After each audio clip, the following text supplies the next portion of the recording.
Namaste, lads and ladies. Welcome back to another tattoo story time. Finally, we're back again. A week earlier this time. Today we are going to be talking about the rune mark of Bloodborne on my arm. Now, with this mark, I didn't want to go too big, like how you see an awful lot of people put it right in the middle of their forearm. Plus, I couldn't really put it in the middle of my forearm because I've got DFA and I've got a couple of the DVD tattoos with the monkey there.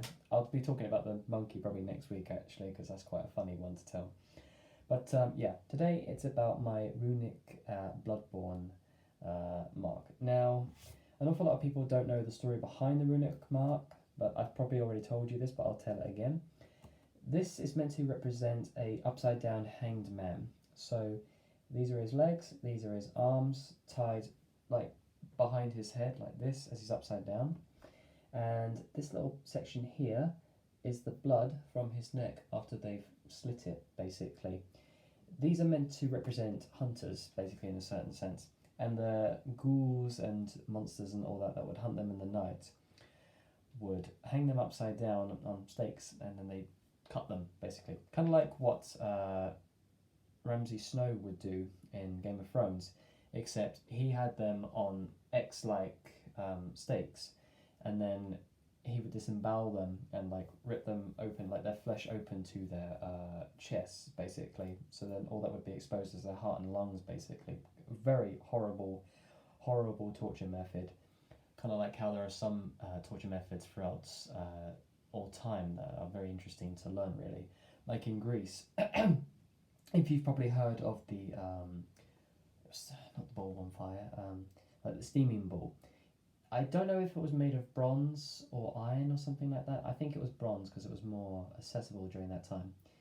But the person who was the emperor at the time basically told the creator of a new torture device, I'd like you to create me a new torture device, because he was a very fickle, bored man, basically. So his idea of pleasure was torturing anyone and everyone that would come across. So this fellow concocted an ingenious idea of using a ball that made of pure iron or bronze or whatever. It's flammable. It heats up, basically. So you'd put fire underneath this ball-like creature out of bronze, basically, and then it would heat it up with the person inside of the ball. So then they would be cooked alive within inside of the ball, and then when it got way too hot, there's holes in the front of the ball's nose, obviously, so then the steam would come out of it. It's kind of an ingenious idea, really, when you think about it, but the unfortunate side of it was that the creator of that steaming ball was actually its first victim. Yes, where he couldn't get someone to, volunteer. I don't know who would volunteer to have themselves get tortured and executed, but unfortunately, since no one volunteered, he decided to then make the creator go in and do it. Very disastrous. There's some also well-known famous torture devices that we've kind of not really bothered to learn about over the years. Like there's the Iron Maiden. I'm sure an awful lot of you know of the Iron Maiden, or the rack. The rack is obviously the one that causes you to stretch your bones and crack them, whilst the Iron Maiden was just like a sarcophagus of spikes that would impale you as soon as you got put into there. It was awful. But I think the most ingenious one, but the most torturous one, I think was the one that the Chinese created. It was basically this rack that you would be strapped into, and your head would be put into a vice. It would be stuck still. That to me is torture, because I have to do things, because of my autism, I get bored easy, and I have to do things to keep my mind active. So sometimes when I'm bored and I'm talking to someone, maybe I'll just spin something in my hand, throw it about, so on and so forth. That's just me, basically. So when it came to me hearing about this torture method, just being stuck like that, not being able to move, is torture enough for me. But then they make it worse by dripping water on your head. So the water would basically drop from a small little pipe into the middle of your forehead, over and over and over and over. It's fine for the first 12 hours, but then after that, when you try to sleep, it becomes very difficult to sleep, because it becomes so aggravating to the point where you won't be able to sleep, you won't be able to think, you start to lose sanity when you're in that state for so long. I think they tested that on Mythbusters or something like that.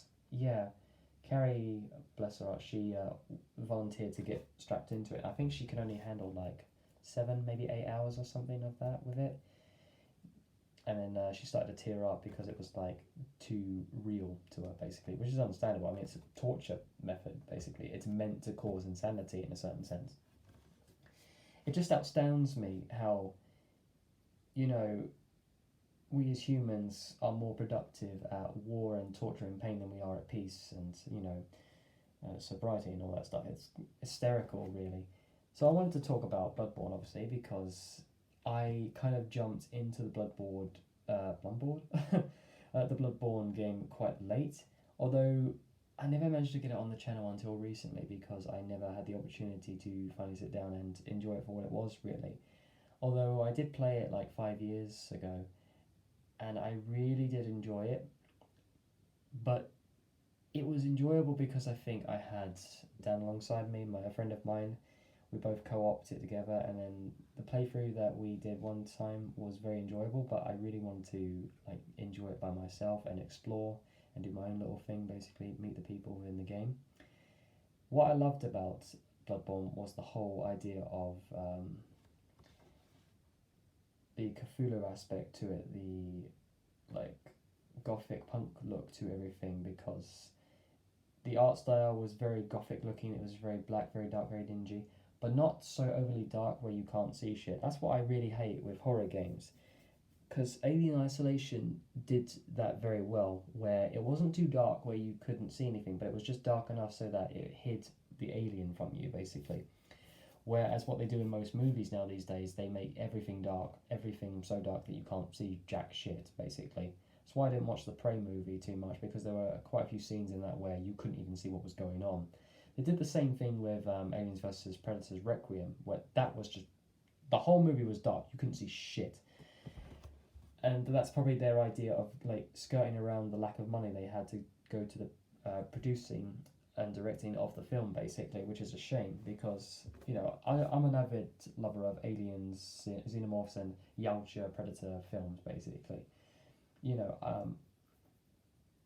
I'm not going to knock Prey for what it was, because it was very interesting how it went backwards in times to the Native American era, basically, during the colonialism of America, during the 18th century, 1715, so on and so forth, and so on and so forth from there. It might have been a little bit earlier, maybe probably 1600s, something like that, but I'm estimating it's 1700s because I think that was during the time of Little Bighorn, something like that, because that's when the Apaches and the Comanches were finally starting to roll in on the white man of the time for encroaching on their territories, basically. It's just a shame that it couldn't have been dealt with more peacefully, really. But I do like that what they were trying to do, going back in the past. I feel like what they did with Assassin's Creed was really good, how, they went backwards in time and forwards in time depending on the aspect, on the different conflicts of the Templars and the Assassins. I like what they're doing with, Predator now, where they're actually exploring the idea of going back through the time periods. That makes it unique, that makes it interesting, because you get different characterizations throughout time. You get to learn a little bit of history about the time period you go to, really. Like, imagine in Victorian England and Victorian times in England, where Jack the Ripper is like hunting, this prostitute or this woman, and then all of a sudden the predator comes out of nowhere and takes her for his own thing. And then it becomes like a mission for like Jack the Ripper to like kill this person who's come onto his like territory and all that stuff. That would be an interesting little flick to see, like Jack the Ripper against the Predator. I know it's kind of like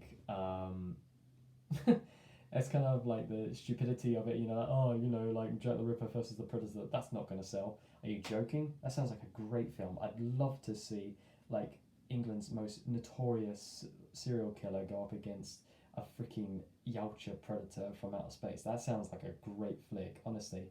Because there are some flicks where you just want to not think about anything, sit down and just enjoy the stupidity that's in front of you, basically.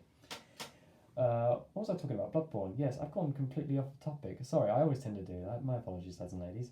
So, the reason why I wanted to get this mark in blue, or light blue, was to kind of represent the lighter side of the way I played as the hunter, basically. Because the whole idea of Bloodborne was meant to be all about death and blood vials and the church, and how, there were two sides of the church. One went one way, one went the other, basically.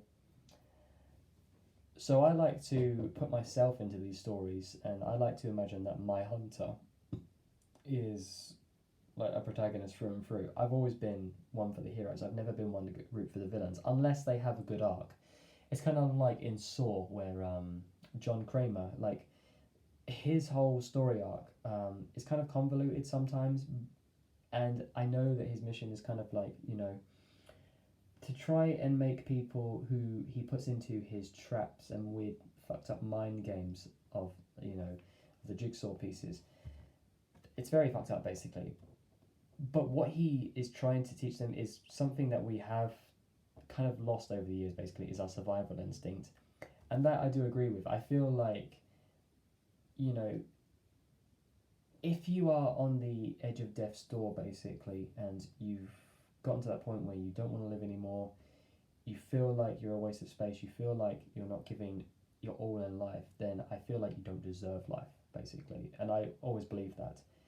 Now, don't get me wrong, I have had friends that have killed themselves. I've tried my damnedest to bring them back. I've succeeded on some occasions, but then if a friend says they want to die, then they are going to kill themselves. I don't care what you say, I don't care what you try to do to prevent that, they will try to find a way to do it.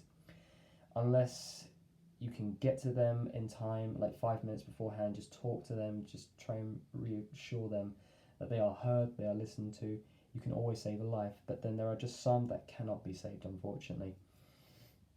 This is where John Kramer kind of comes into that, basically, where he gives him this ultimatum, like, you can die or you can live. So he gives them that opportunity to fight for their lives, basically. It's fucked up, I know, but especially when it came to the way he, like, got to that point, because he drove himself off of a cliff, and he survived the cliff crash even though he was diagnosed with cancer, basically. So he was terminally ill, he was going to die. But because he survived a car crash, that kind of made him give himself the incentive that, that I have that survival instinct, that my body rejected death, that, I survived it. So obviously I have that survival instinct to survive. Kind of different compared to putting someone in a forced trap and then making them have to escape with their lives, basically. Like, some of them have good lessons behind them, like this one with this girl who is hanging from some spiked chains, with her abusive husband on the other end of the spike chain. And he says to her, you can either let him kill you and stay within that cycle, or you can defend yourself and save your own life and knock him off and have him fall down into his death, basically, which she does. So it's kind of like that with life, really, how we look at it, basically.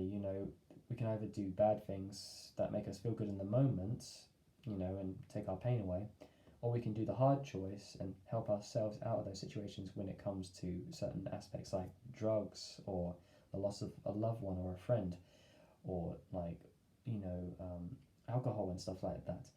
I've never been one to smoke, I've never been one to drink, so I don't know what it's like to have that pull, really, because I don't let myself get to that point of experiencing something like that, because I feel like if I did have that temptation, it would be very difficult for me to let it go. I wouldn't know what it would be like to, like, say no to something like that, like, immediately. The only reason I actually did try smoking one time when I was a kid. I was like maybe 15, 16 at the time. It was like a Cuban cigar. Yeah, talk about jumping in at the deep end. I took one puff of it and my entire head felt so heavy, and it felt like the smoke was going to come out of my eyes. It was horrible. I couldn't breathe. It was terrible. It's like experiencing tear gas for the first time. It feels like you're being strangled and choked at the same time. I did not like it whatsoever. So I thought to myself, what difference is it going to make if I do the same with alcohol, basically? Because I feel like if I get a taste for alcohol, then I'd never put it down, basically. So it's just better not to put yourself into those precarious situations, basically. Then you have people that say, oh, well, you're not living your life then. I'm like, what's living my life? getting pissed and like causing my lungs to die faster. That's not living, mate. That's just giving yourself an out before you've even died. So no, thank you. I'm very, very capable of enjoying myself with a little bit of adrenaline junkie fueled stuff from time to time. I mean, I'm not throwing myself off cliffs anytime soon.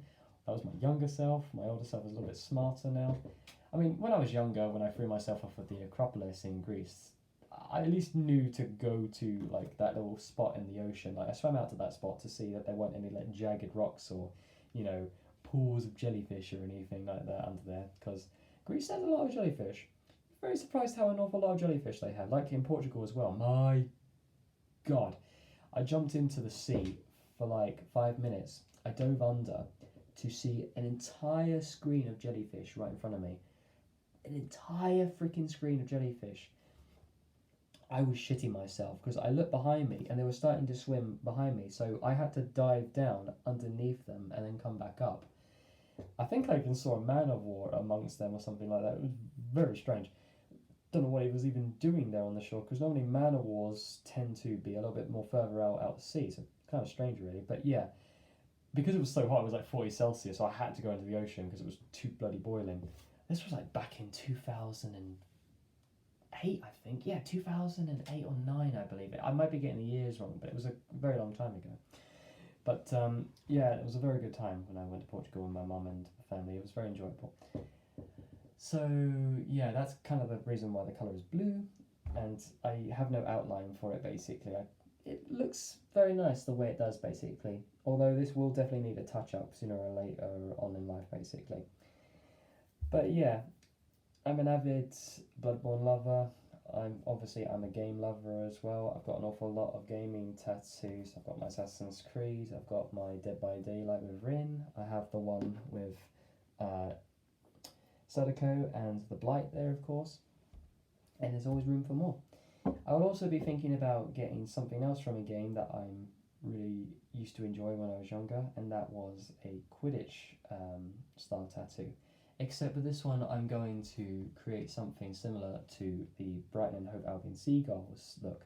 I'm going to basically take the seagull from Brighton and Hove Albion and incorporate it with a little story I've got in my mind, basically, because you know how banners, like football banners and rugby banners, always have reasons for why they have certain animals or insignias behind them.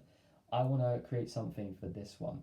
So it involves a seagull catching a snitch, which somehow was an accident, but then led to it becoming the emblem for this team. I won't reveal the name of the team or the emblem yet because I really need to mess around with it, because I really want to incorporate something that allows me to support my football club but also plays into the fantasy of Quidditch basically. I want to make Quidditch a more rememberable thing, because in the books it's mostly rememberable because it goes over all three games between, you know, Gryffindors versus Hufflepuffs, Slytherin and then Ravenclaw, because throughout the year it's just, you know, one team facing the other team until we can then see who got the most points and then won the House Cup basically. Not House Cup, the Quidditch Cup basically.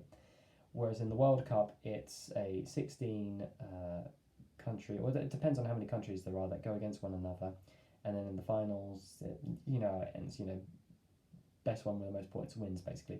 Well, the thing I learned about that was that there are so many points and there are so many fouls and penalties in Quidditch that then some of them aren't even drawn down. It's quite surprising. It would be nice if JK could actually write some of the rules down to make it more of a lovable sport really, because there are some people that do it like out in the fields and all that stuff, you know, like the make-believe one where they'd run around with brooms underneath themselves and they like throw the quaffle through the hoops and stuff like that. That looks fun, but I kind of want to make this tattoo a thing so it plays into my support of Brighton and Hove Albion, but also plays into the fun little fantasy story that I want to go along with it basically. So later on when I get the tattoo design, I'll probably show it off and then get it situated somewhere. I might do it on my leg, or I'm starting to run out of room, so I might probably do it on my back if I have a chance. I'll probably leave my stomach area until I probably get a little bit more portly in age, because I think when I get more portly I want to get a tattoo of like a little Buddha, and his belly will be like the centerpiece of my belly button. So it'll look like he's got his own little belly button over mine, you know, if I ever get poorly, you know. Hopefully that day never comes, but hey, if I'm going to grow old, I'm going to grow old and have fun with it, basically. So, with that, lads and ladies, I thank you ever so much for another tattoo story time, and just thank you for joining me again for another little story. I love talking to you guys about my past and my history and everything that makes me quirky. So, with that, thank you all, lads and ladies, for joining me, and I will see you all in whatever I next do around here. Take care, my friends.